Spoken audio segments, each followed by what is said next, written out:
Tlaloc que está pues a todo gusto dándonos agua, sobre todo allí en el DF que les cayó una tromba como hace tiempo que no les caía, ¿no? Y bueno, pues, pero pues aquí estamos en su programa de hoy. Y bueno, pues en esta ocasión tenemos con nosotros acompañándonos, tal vez por muchos conocido, por otros no sé, no tanto, pero pues quién no va a conocer a Julio Glockner Sáenz,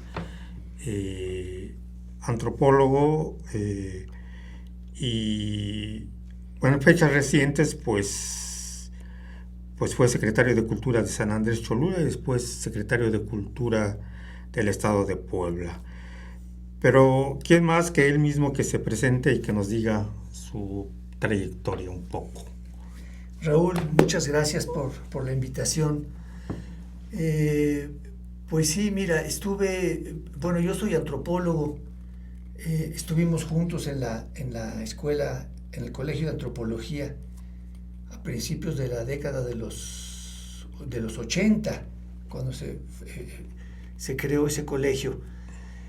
Y pues mira, yo he estado más de 40 años, viví aquí no he dejado de vivir aquí en Tlaxcalancingo, en la calle Francisco Villa, que por cierto un vecino que era un hojalatero muy bueno, Raúl Galán se llamaba, murió hace un par de años, quiso ponerle como nombre a la calle Galán Primero, en honor a su papá. Me dijo, nos empezó a llegar de repente la correspondencia, los recibos de luz y eso, con el nombre de calle Galán Primero. ¿Qué es esto? Y le dije, oye, no, era un español muy simpático, pero como siempre con estas iniciativas medio desatinadas, ¿no? Entonces le dijimos, oye, pues hay que cambiarle el nombre a esa calle. ¿Cómo crees que se va a llamar Galán Primero? Será muy tu papá, pero pues nadie, aquí hay tantos nombres, ¿no? Y al final se llamó Francisco Villa la calle, la que está atrás de la Casa Vargas.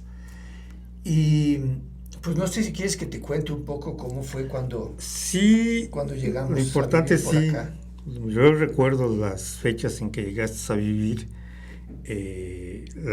Yo llegaba, por ejemplo, de la ciudad, siempre iba a la ciudad, y la única casita que aparecía en medio de los sembradíos era una casita blanca. Exacto. Que no sabíamos pues quién realmente vivía ahí, pero sí, después nos enteramos que tú habías llegado ahí. Pero ¿cómo fue esa experiencia? Fue maravillosa, mira, son unos terrenos que compraron mis papás muchos años atrás. No sé si los compraron o les pagaron con esos terrenos una deuda. Eran 5,000 metros. Mi papá murió, él ya no llegó a vivir acá. Mi mamá los fraccionó y vendió 3 de esos terrenos de 1,000 metros cada uno, y nosotros nos quedamos, mi mamá con uno y yo con otro, mi mamá y mi hermano con uno y yo con otro, ahí donde dices que hicimos esta casa, ¿no?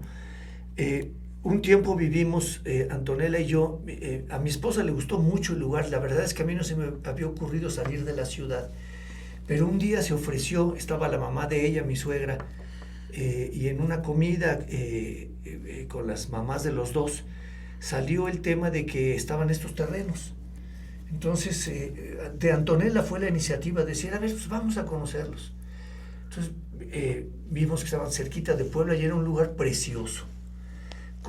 Se veía la iglesia de Tlaxcalancingo, la pirámide de Cholula y los volcanes al fondo, entre puros maizales y cultivos de nopaleras y maizales. Y pues nos entusiasmó mucho. Animamos a mi mamá, porque nosotros no teníamos dinero, animamos a mi mamá a que vendiera la casa que tenía en San Manuel. Nosotros somos originarios del barrio de Chonaca. Yo nací en Chonaca, en la ciudad de Puebla. Pero bueno, es una historia larga por muchas razones. Mi mamá llegó a vivir en una casa mucho más chica en San Manuel. Total que la animamos, la vendió, y con esa casa, con ese dinero construyó su casa, y ahí vivimos mi esposa y yo el primer año o año y medio, en lo que juntábamos dinero para construir nuestra casa al lado. Y fue maravilloso porque teníamos ya una hija, Valentina, que vino con nosotros ya muy chiquita, como de 1 o 2 años. Y aquí nació después nuestra otra hija, Andrea. Y mira, el camino era de tierra, era una vereda de tierra muy finita. En la tarde a mí me gustaba acostar, como no pasaban coches ni bicicletas ni nada, me gustaba acostarme en esa tierra tibia a ver las nubes y a jugar con las niñas con la tierra, hacer carreteritas, en fin. Cuando íbamos al cine en las noches y regresábamos, no pocas veces vimos atravesarse un conejo, por ejemplo, un tlacuache, una tlacuacha con su cargada de tlacuachitos. Fue el último tlacuache que vi en mi vida. Bueno, el primero y el último. Fue un tlacuache, que es un animal mitológico en la mitología mesoamericana. Es una especie de... No una especie, es el equivalente de Prometeo. Es el que le trae el fuego a los hombres. Fuego a los hombres, sí. Por eso se dice que tiene la cola pelada, ¿no? Quemó su cola en el cielo y bajó con la cola encendida para entregarle el fuego a los hombres. Y nosotros hemos sido tan ingratos con esos animales, yo creo que ya no existen por acá. Estábamos entonces, te digo, entre maizales, un silencio, las noches estrelladas, preciosas. El silencio era lo que más apreciábamos, era los grillos, las ranas en las noches, los aguaceros torrenciales que caían en el campo de nuestro vecino, don Sebastián, me parece que se apellidaba Coyotl, Sebastián Coyotl. Cuando tuvimos un poco más de dinero, pudimos construir el estudio en la parte de arriba. Ahí estaban nuestros escritorios. A mí me tocó estar junto a la ventana y veía a don Sebastián cómo llegaba a barbechar la tierra, y las garzas blancas seguían el arado, comiéndose las lombrices y los gusanos que salían de la tierra revuelta. Y al mediodía más o menos hacíamos un descanso él y yo bajaba a platicar con él porque no teníamos barda, ni siquiera malla ciclónica, estaba la casa abierta, con toda la confianza, nunca hubo ningún problema. Era una zona muy, muy segura, y platicaba con Sebastián, nos tomábamos una cerveza, y él me contó algo muy interesante que te quiero platicar, que les quiero platicar a ti, a tu público, al público de la radio comunitaria. Él me dijo que el pueblo había sido fundado, digamos, no sé si en el siglo XVI o XVII, la fecha no me la precisó, el siglo no me lo precisó, pero bueno, fue fundado por habitantes de San Bernardino Contla, de Tlaxcala, y que cuando se asentaron acá empezaron a construir sus primeras casas, y uno de esos antiguos habitantes soñó con San Bernardino, se le apareció el santo patrón de su pueblo allá en Tlaxcala, y le pidió que le construyeran una iglesia en medio de 4 colinas. Esas 4 colinas pues ya no se ven como colinas, creo, tal vez solo la de la secundaria. Sí, no, ya están habitadas. Las 4 colinas o cerritos, como les decimos aquí, ajá, serían Tlaxcalantzin, que está al norte, que quiere decir el lugar de la venerable tortilla. Al sur se encuentra el Acahualtepetzin, que quiere decir el cerro del Acahual. Al oriente el Axocotzin, que es un promontorio donde salía agua antes, brotaba agua, y al poniente el Coyotepec. Eran los 4 promontorios, siguen siendo, ya no se notan tanto, que el Coyotepec ya está lleno de casas, el Tlaxcalantzin ya es un fraccionamiento, la Trinidad, sí. El Axocotzin ya la mitad es una secundaria, sí. del pueblo. Nada más queda el Acahualtepetzin, pero ya es un centro cultural, okay. Y de hecho en ese cerro se realizan varias actividades. Hay un mercadito, hay un kinder, y ahí se realiza un festejo cerca del 12 de octubre cada año, que se llamamos el Xochipitzahuac, aquí nosotros. Sí. Pero sí, esa historia sí la conocen varios, de que sí pidió, porque dicen que construían el templo en la cima de Tlaxcalantzin, Sí. que allí iban, rascaban, ponían cimientos y todo, y al otro día que regresaban no había nada, absolutamente nada. O sea, y así día tras día, y se preguntaban, bueno, ¿qué pasa? ¿Por qué no? Y entonces yo creo que a raíz de este sueño de esta persona que Sí. tú dices, que es donde dijeron, bueno, yo creo que no quiere que estar aquí el templo, sino que en el cruce de los cuatro promontorios. Claro, ok. Y ahí fue. Sí. Fíjate que, bueno, en esa época, desde luego antes de que existiera el fraccionamiento de la Trinidad, cuando era un cerrito, las lluvias iban deslavando poco a poco la superficie, ¿no? Y con unos amigos, sobre todo con Enrique Soto, que es un amigo de la infancia, nos conocemos desde la primaria. Él es el director de la revista Elementos, de la revista de la universidad. Es un neurofisiólogo muy bueno. Con él, su esposa, sus hijas y dos amigos, Yerta Payás y Ricardo Vivar, íbamos después de comer o antes de comer, dábamos paseos por ese cerrito. Y un día Ricardo, que tenía un ojo así de halcón, encontró a flor de tierra un hueso, un fémur. Entonces regresamos a la casa por unas palitas de jardinería y unos rastrillos y empezamos a desenterrar con todo cuidado ese fémur, y lo que el fémur nos indicaba la posición del esqueleto, y dimos con un cráneo que estaba un poquitito más abajo de la superficie de la tierra. Entonces, pues nos llevó varias horas hacer ese trabajo. Lo sacamos con mucho cuidado.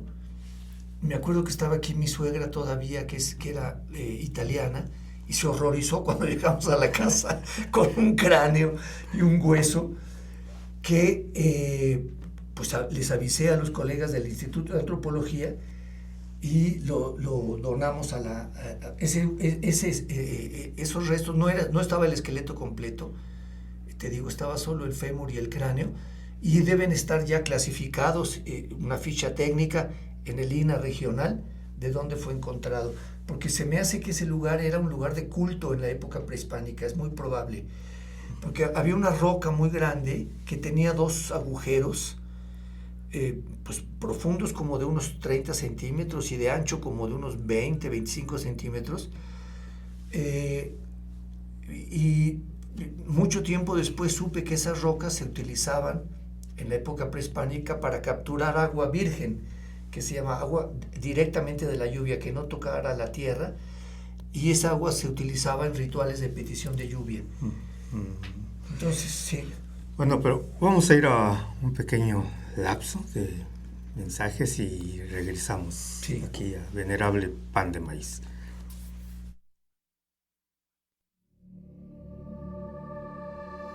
Estás escuchando El Venerable Pan de Maíz. En un momento regresamos.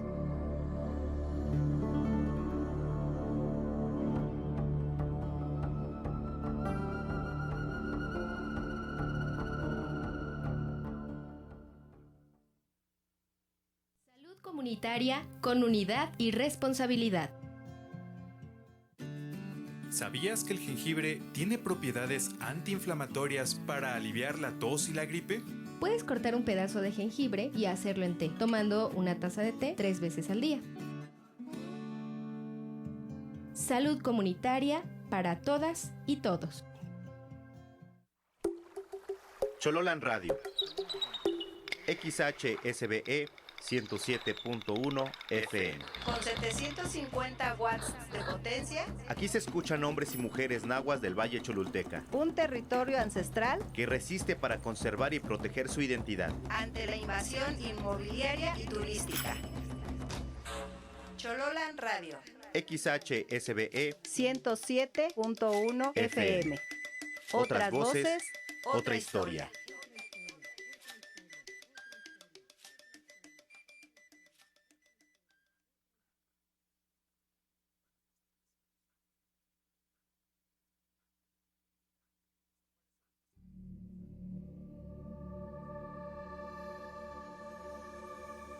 Continuemos este recorrido. Estás escuchando El Venerable Pan de Maíz.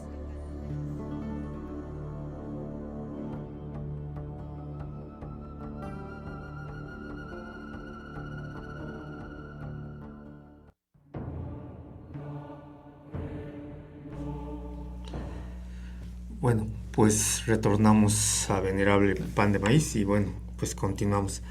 Entonces sí, esos huesos, este hueso que dices, ¿no? Sí. El cráneo, ¿no? Sí, fíjate que ese cráneo tenía una... no era un corte fino, tenía un agujero grande en la parte de atrás del cráneo y, si no recuerdo mal, una piedra. Salía por ese agujero una piedra. O sea, no se ve que haya sido una trepanación para hacer alguna operación o algo por el estilo, sino más bien un golpe que le dieron. Que le dieron, sí.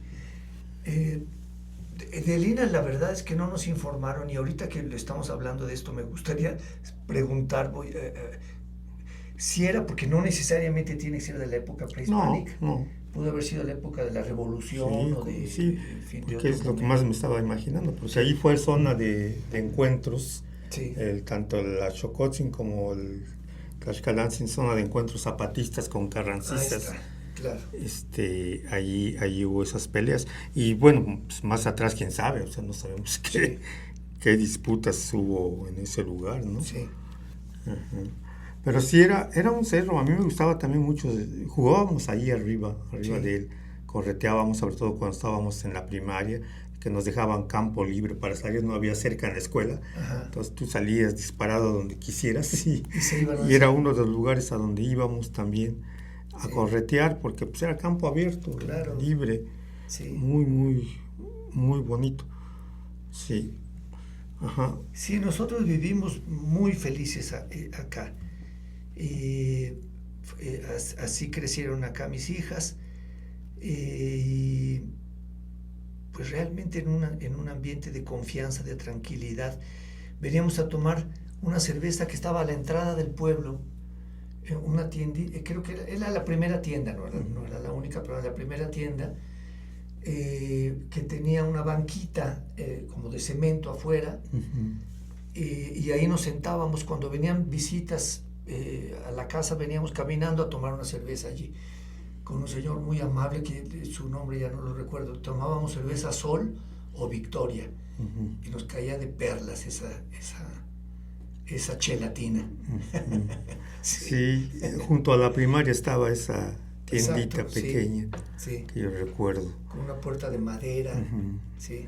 Y ya más acá, junto a la iglesia, en la plazuela, estaba la tienda ícono del pueblo, que es precisamente de don Sebastián Coyo. Okay. Sí, de él, que decías que sembraba maíz, ¿verdad? Sí, maíz. Y tú veías crecer las Así es. milpas. Sí, y había víboras que inofensivas, digamos. Don Sebastián nos explicó justamente cuando le comenté de esas víboras que vivían en los maizales, sin que eso significara un riesgo para nada, no eran venenosas, ¿no? Y fíjate que luego le quisieron, no sé cuál haya sido la situación hasta ahora, pero una inmobiliaria quiso pues robarle prácticamente el terreno a don Sebastián, y nosotros, prácticamente todos los vecinos, los 4 o 5 vecinos que vivíamos en esta calle, antes de que estuviera pavimentada y todo, fuimos a un juzgado en Cholula a testificar que ese terreno le pertenecía a don Sebastián y que lo conocíamos desde muchos años atrás. Porque de pronto esa ambición de las inmobiliarias tienen, claro, información privilegiada y se van sobre los terrenos, pues como sucedió, pues es del dominio público, ¿no? Todo Tlaxcalancingo debe saber esta historia de cómo creció, cómo les fueron quitando poco a poco o vendiendo, o no sé si se vendieron a precios muy bajos, terrenos que después se vendieron carísimos para hacer, por ejemplo, Angelópolis, ¿no? Sí. Hasta por allá llegaba Tú viste cómo se fue poblando esa zona, ¿verdad? Sí, sí. Porque yo, bueno, veía cuando estaban grandes Tanilpas, tu casa casi desaparecía. Sí, así es. Se perdía totalmente y digo, ¿dónde quedó? Sí, eso era padrísimo, sí. Desaparecíamos con las cañas de maíz, sí. Y luego volvía a surgir. Sí. Pero pues uno va perdiendo pues los detalles de cómo va llegando gente, Sí. como los dueños de los terrenos de ese lugar, de esa zona, pues fueron pasándose para allá, Sí. empezaron a construir, pero otros llegaron a comprar, o sea, Sí. ellos mismos vendieron a personas que llegaron precisamente a comprar, por eso son vecinos que están ahí. Sí. Sí, estaba, bueno, conocí a este amigo, les digo, el español, Ricardo Galán, después Clara Ramírez, que era corresponsal del periódico Reforma, y después Mariano Sánchez Bretón, enfrente un contador, que ahora no recuerdo su nombre, Arturo, no me acuerdo el apellido, y después doña Rafa, que se vino a vivir sobre la calle, que ella vivía al fondo, digamos al fondo de un terreno baldío, y después ella se vino, ahora tiene una tienda ahí sobre la calle Francisco Villa, y hace unas tortillas muy buenas, doña Rafa, y bueno, la verdad es que no está muy poblada. Bueno, luego se construyó esa gran tienda, la Casa Vargas. Ajá. Bueno, y una cosa que pasa cada año, este año volvió a pasar. Alguien quema los terrenos, incluyendo el de don Sebastián. Y ahorita, bueno, ya tenemos una barda, pero antes era un peligro porque los árboles que habíamos sembrado para delimitar el terreno se quemaban a veces cuando venía el aire fuerte. Uh-huh. Y las cenizas volaban para todos lados y sí era pues preocupante. Salíamos todos con cubetas, mangueras y todo a tratar de controlar el fuego. Órale. Sí. Pero... Nunca hemos sabido quién quema.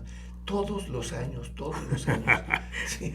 Hay costumbres de los pueblos, le llaman el tlachichinole. Sí, lo sé. Sí. Así le dicen, que supuestamente es para quemar la vegetación vieja y que surja nueva. Sí. Nomás que, pues antes yo creo que tenían un control más preciso y hoy ya no.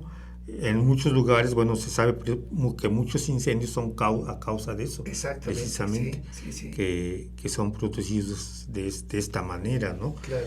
Y aquí se acostumbraba mucho en el pueblo esto de quemar a la vegetación vieja, claro, para darle permiso a la nueva que va a llegar con las nuevas lluvias.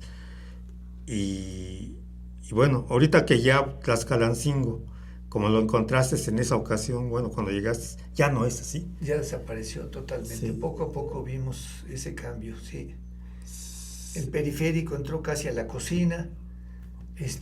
Un ruido, un zumbido permanente en las mañanas, ¿no? De la gente que va a trabajar a la Volkswagen, por ejemplo, ¿no? Y ya un movimiento de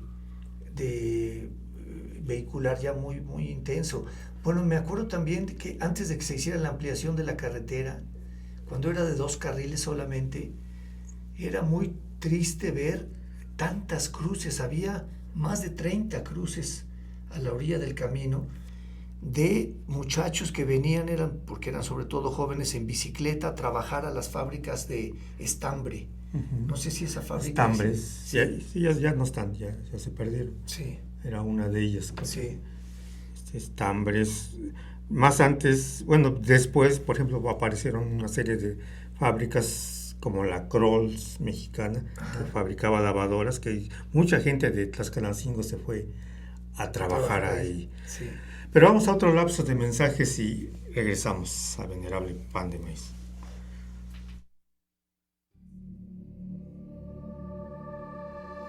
Estás escuchando El Venerable Pan de Maíz. En un momento regresamos.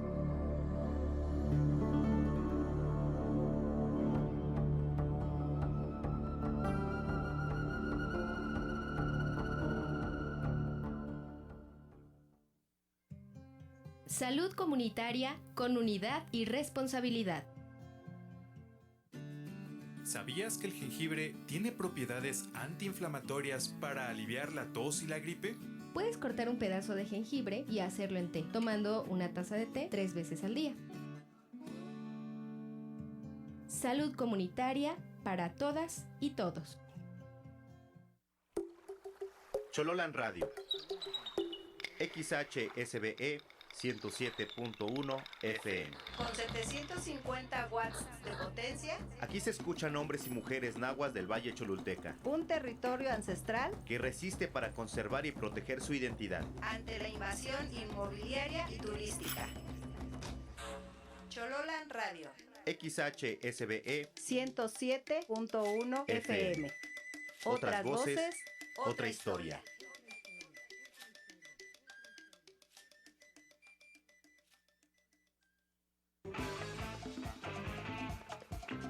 ¿Quieres saber cómo las investigaciones científicas ayudan a nuestras comunidades?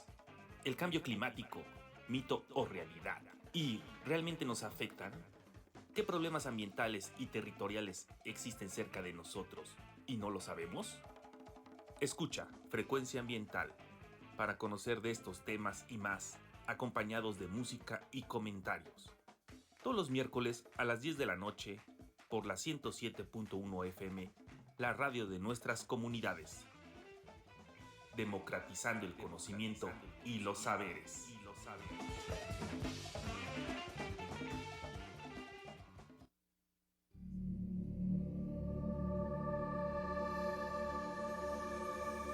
Continuemos este recorrido.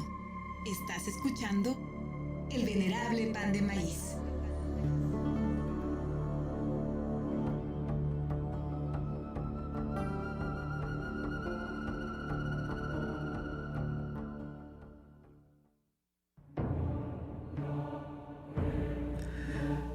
Bueno, pues regresamos a Venerable Pan de Maíz.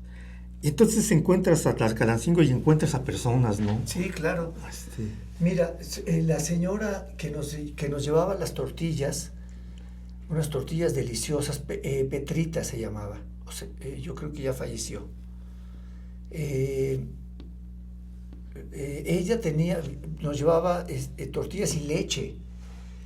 Tenía una pequeña carreta que la manejaba su hijo, y iban a repartir leche no solo a la casa, sino llegaban a lo que hoy es la Radial. Bueno, no era por ahí porque había ya ahí un canal de riego, eran tierras de cultivo, no podían haber seguido derecho con la carreta. No sé qué vuelta darían, pero repartían leche en otros lugares sobre las casas que están hoy en la Radial. Y a veces el domingo, por ejemplo, que no se usaba esa carreta, se la rentábamos para dar un paseo con el caballito, era un caballito blanco, y dábamos una vuelta por allí, y era una diversión muy suave para las hijas. Y bueno, y para nosotros también, ¿no?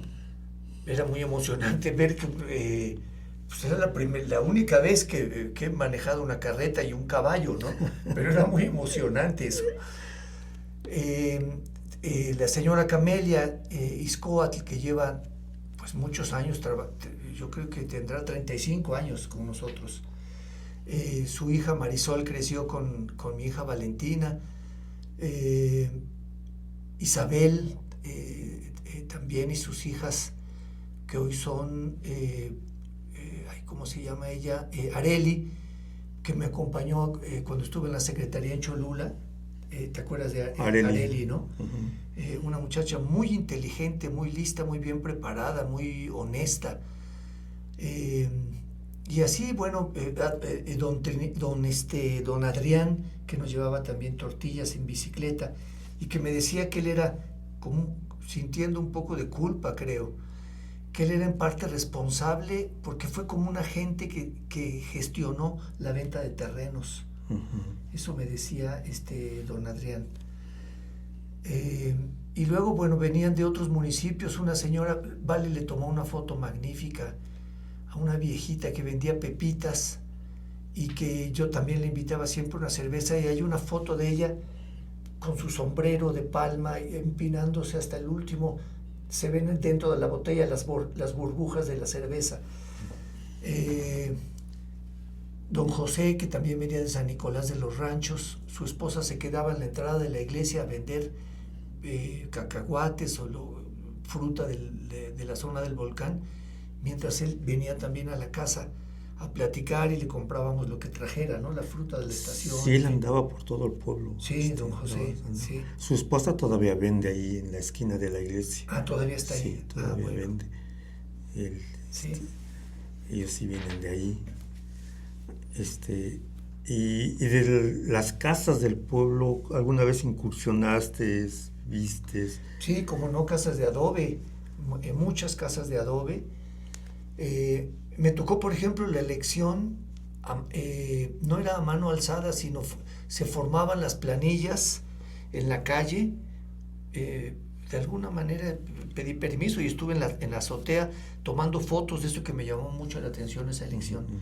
Se formaban a lo largo de las calles las distintas planillas. Uh-huh. Y había a veces discusiones, siempre muy atentas, nunca hubo violencia ni nada por el estilo, pero, por ejemplo, si los hijos de una familia habían ido a vivir a la Cruz o a algún otro lugar, entonces se discutía si tenían derecho o no a votar, porque ya no era, ya no formaban parte propiamente del pueblo, ¿no? Entonces, eso fue muy interesante también, ese sistema político. Pues tú tienes tienes muchísimas pinturas, y una de ellas creo que es este sistema electoral, ¿no? Sí, este sistema en que se votaba, pues era mano alzada, es un plebiscito, ¿no? Sí. Pero después, cuando ya son más, mejor se hacen filas. Bueno, los que estén a favor de esto, este lado, y esa pintura que pinté es acerca de si se vendían o no los terrenos propiedad de la iglesia. Sí. Entonces hizo un referéndum para ver quiénes estaban a favor y quiénes en contra. Y ganaron los que estaban en contra de que se vendieran. Ajá. Por eso esa pintura. Eso fue por el 40 y tantos que pasó. Sí. Pero las elecciones municipales auxiliares de la población siempre se hacían así. Sí. Se hacían filas a lo largo de las calles. Yo creo que tú presenciaste la última que se hizo de esa manera. Porque ya después de ahí, porque sí, aunque aparentemente no hay problema, sí la sabía, porque no, pues te estoy viendo que estás votando del otro lado y ya habías quedado que ibas a votar de este lado y ahora ya no te voy a hablar y cosas así. Claro. Entonces se decidió mejor ya hacerlo ya por urnas desde entonces. Y el voto secreto y ya el voto secreto ya se instauró. Pero sí, entonces presenciaste esa ocasión, ¿no? Sí. Esa elección de la gente. Y bueno, y lo que nos narran también, que encontrabas objetos en el campo, ¿cómo se llama? Objetos de barro, ¿no? Sí, bueno, en realidad fue una carita que todavía conservo, una carita de barro. Al estar haciendo los agujeros en el jardín para sembrar unos truenos, apareció una carita. Bueno, y cuando íbamos a la colina, a veces encontrábamos niños que buscaban ahí en la colina también cuentas de jade pequeñitas, ¿no? Como para un collar o algo así, chalchihuites. O en el mejor de los casos una rueda que servía para hilar, no me acuerdo ahora cómo se llaman. Las ruecas antiguas. Sí. Entonces se las comprábamos a los niños, ¿no?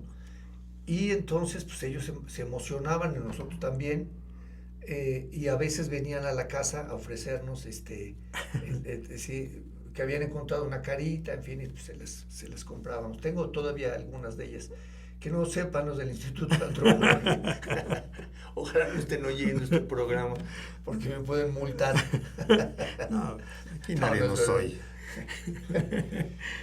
Sí, sí, porque esas historias sí hizo referencia luego aquí en el pueblo. Sí. De esos niños decían que había una persona del otro lado que compraba cosas, tepalcates y piedras Eso, son los Elías aquí que Sí. hoy ya, por ejemplo, uno de ellos ya hasta fue presidente auxiliar de la Fíjate, comunidad. fíjate. Son ellos los que narraron ese Sí. hecho de que había alguien que cómo pagaba por tepalcates y por piedras, ¿no? Pues, Claro. si no tiene ningún valor, Claro. desde este punto de vista. Sí, Pero sí, esa fue la primera referencia que se supo de ti, sí. de ustedes, de que estaban acá ya viviendo. Y ya. Sí. La referencia más fuerte, bueno, fue cuando fui a trabajar a tu casa, ¿no? Sí, claro. Ya como carpintero y ahí fue donde te conocí realmente, ¿no? Sí. Eh, Y Raúl, hiciste unos muebles formidables. Están todavía, de esto hace 40 años, yo creo, sí, sin ningún problema. Abren los cajones perfectamente, corren las puertas. O sea, realmente un trabajo de primera, sí. sí, en esa ocasión.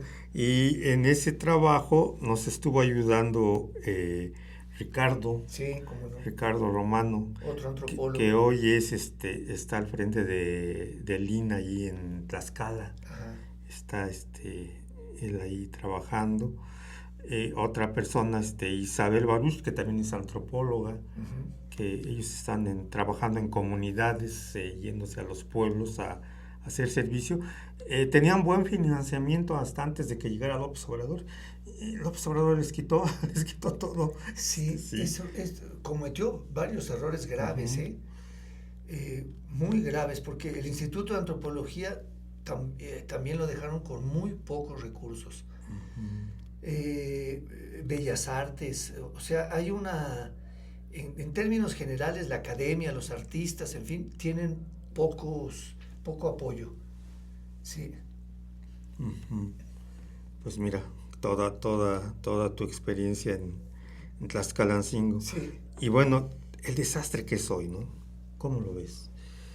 El desastre ecológico más que nada. Ese periférico que iba a ser ecológico, pues no se le ve nada, ¿no? Sí, no, por supuesto, Sí. nunca tuvo un solo árbol, Sí, vaya. tenía que estar rodeado de árboles todo Sí. lo largo. Sí, fue una tomada de pelo de ponerle una burla, digamos, ponerle ese nombre. Y fue Manuel Bartlett el que lo hizo, ¿verdad? Fue Ujú. durante su gobierno, Sí. sí. Él fue. Sí, Bartlett cometió varias injusticias, también fue él quien dio la orden, digamos, la autorización para que se trajera agua de San Buenaventura Nealtican y los cultivos que tenían allá de riego, de verduras que se surtía pues, una buena parte de la región, se trajo para Puebla para el fraccionamiento ese de La Vista. La vista. Entonces, bueno, yo recuerdo muy bien que había un amigo geólogo, especialista en buscar agua, Sergio Aguirre se llamaba. Él tenía una compañía, él era egresado del Politécnico, tenía una compañía, un pequeño negocio que se llamaba Georresa, se llamaba Geólogos Rebeldes Sociedad Anónima, porque habían participado en el 68, en fin, y se quejaba de las tonterías que se estaban cometiendo entonces, porque en lugar de contratar, si no a él, a cualquier compañía de geólogos que hiciera investigación sobre mantos acuíferos en la ciudad de Puebla, preferían quitarle agua a los pueblos de alrededor de la ciudad, en lugar de investigar los mantos acuíferos que seguramente hay en algunas zonas sin afectar a terceros. Pero sí, como era más rápido y políticamente más conveniente, pues se cometían estas tonterías. Y se siguen cometiendo. Y se siguen cometiendo. Se siguen cometiendo sí. Con todo lo que hay. Sí, hoy por ejemplo, Tlaxcalancingo, que era un pueblito agrícola netamente, con calles de tierra y lo más que pasaban ahí con sobre ruedas eran las carretas. Así es. Unas carretas que venían de San Andrés Cholula, porque gente de San Andrés tenía ejido allá atrás de las tierras comunales de Tlaxcalancingo, junto al río, y ellos iban y venían con sus carretas, sembraban alfalfa, cebada y ese tipo de cuestiones. Sí. Era lo único que circulaba. Había mucha bicicleta en el pueblo. Sí, así y los bueyes que iban a cuidar y todo. pero no había carros. Y hoy, pues, ya ves Sí. cómo está. O motos, las motos han sustituido a las bicis, ¿no? Y son peligrosísimas. No. Sí, la moto es una cosa. Sí. Y qué bueno que ya están tomando manos en el asunto aquí en Puebla, porque sí, son peligros de todo tipo. Yo, por ejemplo, voy caminando por la calle, porque aquí se acostumbró siempre que las calles son peatonales, Así es. son para la gente. Y entonces, si viene un carro, inmediatamente te das cuenta que ahí viene haciendo ruido, sabes que trae una cierta dimensión, Sí. y entonces tiene cuidado. Ellos cuando ven personas que van, disminuyen un poco la Claro. velocidad, ¿no? Sí. Y tienen cuidado al pasar cerca de ellas. Pero las motos Las no. motos, ¿no? Esos, Así voy cruzando la calle, miro para un lado, miro para el otro lado, no hay nada. O sea, cuando voy a la mitad, ya pasó la moto junto a mí, y Echa ya la va hasta moto. allá. Sí. Sí, ya Sí. espero, y paso así, como un relámpago, ¿no? Como Sí. peligrosísimas, ¿no? Y aquí, por ejemplo, tienen la cosa de que hay topes, y los topes en las orillas junto a la banqueta tienen un vado para que pase el agua. Ujú. Pues por ahí están Por ahí pasando pasan. las motos. O sea, Casi. a la velocidad que vienen no frenan, se van, y si te descuidas y das el paso para abajo, como ha sucedido, se los pasan de traer. Claro. Pasan a traer a la gente y los han atropellado, los Sí. los han empujando. Es muy peligrosas. Y todo este fenómeno que ya estamos viviendo. Y bueno, nada más la carretera a Clisco, ¿no? Con cómo está el tremendo tráfico que Así es. está pasando. Antes, por ejemplo, llegar a tu casa era facilísimo, ¿no? Sí. Y tú también, ¿tú veniste a comprar al mercado alguna vez? Sí, claro.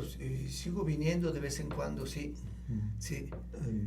El de la Xocotzin, ahí, digo, la Cahualtepetzin. Sí. Donde se hace la Xochipitzahua, ¿no? Ajá. Sí. Sí, porque encuentro ahí, bueno, hay antojitos, tamales muy ricos y verdura fresca. Supongo que la traen de la central de Abasto, ¿no? Allá en el norte de la ciudad. Pero sí hay varios puestos buenos, pollo también y, en fin, sí, las cosas así básicas las compramos aquí también de vez en cuando. Y ya como tu labor como cultural netamente dicho, bueno, Sí. estás en San Andrés, ¿no? Con Karina, ¿verdad? Con Karina, sí, me invitó a crear la secretaría. Fíjate que me había jubilado después de 40 años en la universidad y me pasó algo. Después de comer me daba un sueño terrible y entonces dije, pues estoy jodido porque el resto de mi vida no me la voy a pasar durmiendo después de comer, ¿no? Y por suerte me invitó Karina a través de, ¿cómo se llama? Xicali, a crear la Secretaría de Cultura. Y bueno, me entrevisté con ella y con un grupo de jóvenes armamos un equipo de trabajo muy interesante. Pues tú participaste también con nosotros en esto. Sí, ya ¿no? el último. Sí. Y bueno, fue un año por lo menos de mucho entusiasmo. Creamos talleres, un cineclub, le dimos mucha vida a la Casa de la Cultura, talleres de danza, en fin, de pintura. Y estando en esta actividad, me llamó por teléfono. Yo pensé que era una broma. De pronto me llaman por teléfono y me dicen que el gobernador quiere hablar conmigo. Yo pensé que era algún amigo, entonces le digo, a ver, sí, pásamelo. De repente oigo la voz de Barbosa, ¿no? Que me cita en su oficina y voy unas par de horas después a su despacho y me invita entonces a ser secretario de Cultura del Estado. Entonces, como aquí en Cholula ya en realidad las caminaba solo, ya tenía una dinámica que se podía me podía yo oír con toda confianza, se quedó esta joven, Xochitl.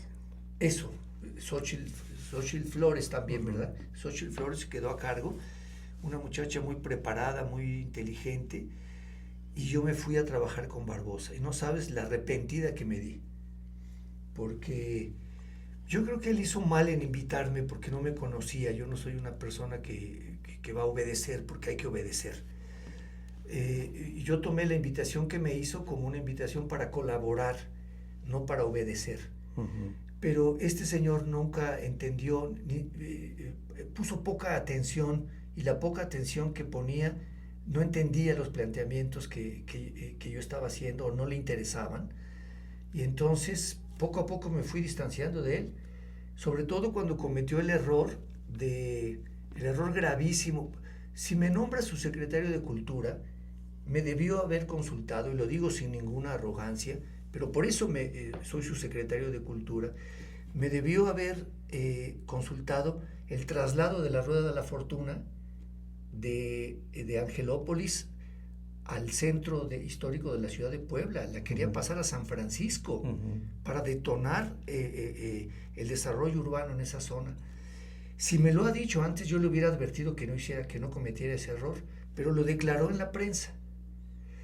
Entonces, a la semana siguiente de esa declaración me toca comparecer en la Cámara de Diputados, y la presidenta de la Comisión de Cultura me pregunta qué opino de lo que acaba de declarar el gobernador, y evidentemente pues di mi opinión y dije que no estaba de acuerdo con eso, porque un día antes o 2 días antes, la directora de Patrimonio Nacional del INAH, que tiene relación directa con la UNESCO, me mandó una carta diciéndome: no vayan a cometer ese error, Julio, porque les van a quitar el reconocimiento de Ciudad Patrimonio de la Humanidad. De inmediato le mandé esa carta al gobernador, y esto fue lo que le respondí a la diputada que me preguntó, pero el hombre empezó a sacar humo por las orejas, estaba furioso, porque hubiera querido que yo dijera: no, sí, el gobernador tiene razón. Por supuesto que no. Nos habíamos opuesto ya a que hiciera esto Moreno Valle. De hecho, fue la intención inicial de Moreno Valle, y logramos que se trasladara al sur de la ciudad. Nunca me imaginé que Barbosa iba a retomar la idea de Moreno Valle. Entonces, eso fue prácticamente el rompimiento con él. Me canceló ya las reuniones semanales que teníamos, y pues, yo renuncié y me fui. No tenía ya nada que hacer ahí.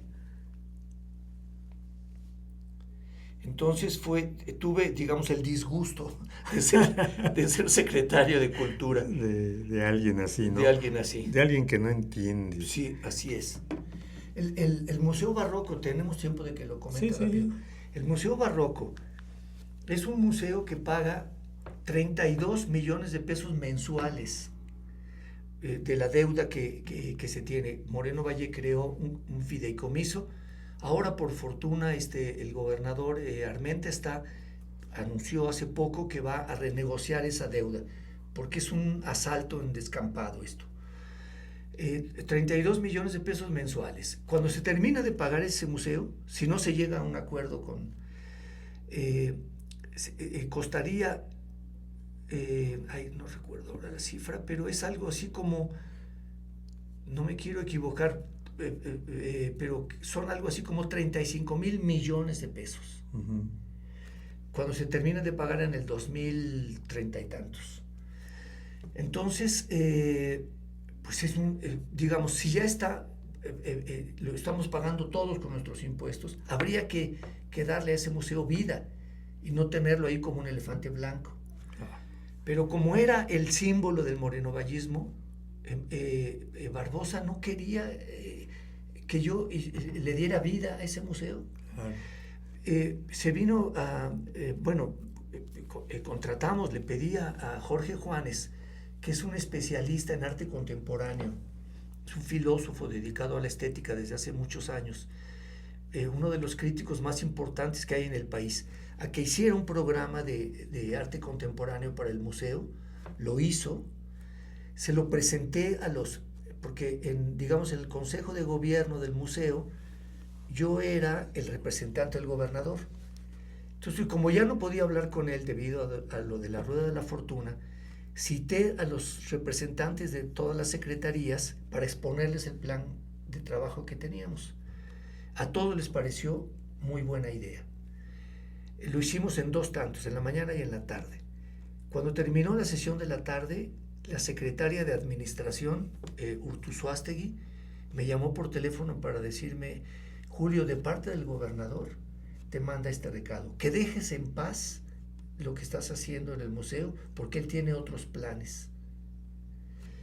O sea, mi plan era convertirlo en un centro de arte y cultura contemporáneas, con talleres. Tienen un taller de restauración, ese museo, que me han dicho los especialistas en restauración, que está al nivel de los mejores talleres en Italia, que es el lugar donde, digamos, el país donde se hace la mejor restauración del mundo. Así es que técnicamente tenemos eso y no se ocupa.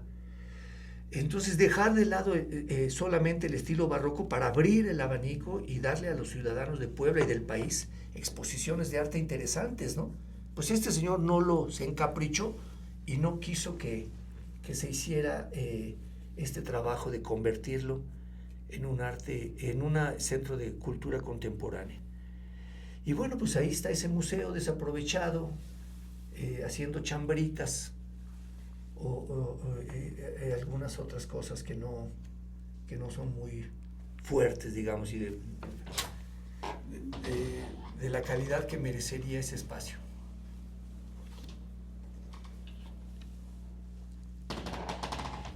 Es una lástima.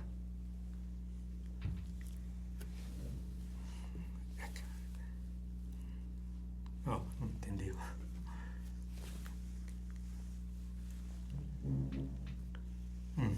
Ahorita estamos fuera del aire, ¿no? Estamos flotando entonces. Ajá. Sí, pues sí. Híjole, Julio, pues tantas cosas que sí, mano, podemos platicar, pero sí. Pues ya el programa llegó a su término. Sí, te agradezco mucho, Raúl. A su final. También te agradezco mucho tu presencia aquí con Chololan Radio. Y bueno, pues para todos los que nos escucharon, agradecemos mucho su atención, su atención al venerable pan de maíz. Aquí estamos, como ya saben, cada 8 días. Vendremos dentro de 8 días, si así lo quieren los hados del destino. Y pues, Julio, despídete, una última frase. Pues les mando un gran abrazo a los habitantes de Tlaxcalancingo, en donde he vivido años, décadas ya, muy feliz. Un gran abrazo a todos los que están escuchando este programa. Y bueno, pues hasta de 8 días y que estén bien. Buenas tardes.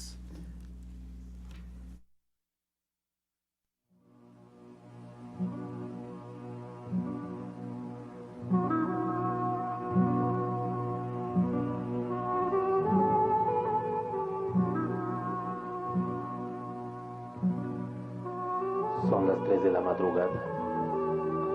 El frío es intenso. La temperatura ha descendido a -5 grados. La mayoría están dormidos. La fogata crepita tenuemente. En medio de la oscuridad se dibujan los entornos de los pinos, coronados por la noche estrellada. Abajo, un mar de oro resplandece, y el viento helado se desliza suavemente, acariciando la piel de la gran señora Matalcuey, la montaña de las faldas azules.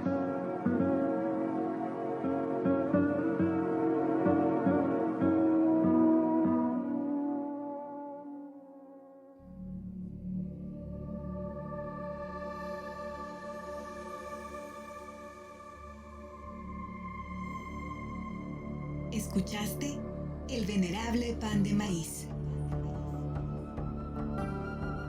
Nos encontramos la próxima semana.